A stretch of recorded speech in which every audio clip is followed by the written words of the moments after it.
Hello everyone, in this video I'm going to show you how to unlink Instagram accounts.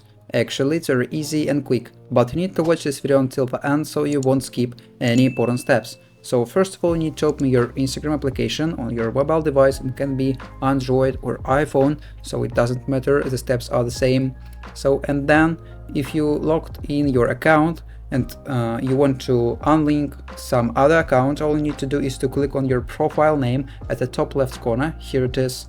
And then you will see all your linked accounts. So you need to tap on that one account you want to unlink. For example, this one account. And then at the top right corner, you need to click on the three lines button. Here it is. And then you need to scroll to the bottom of this page and then click on the last button, Logout. After that, you will see this interface, logout of all accounts. So you need to disable accounts you want to unlink. For example, I want to unlink these accounts like this and then click on the logout button.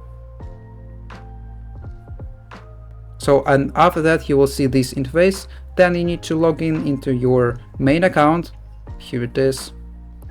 And then, as you can see, I have already unlinked other accounts. And that's all, and that's how to unlink Instagram accounts. If you found this video useful, leave a like and subscribe to the channel. Thank you.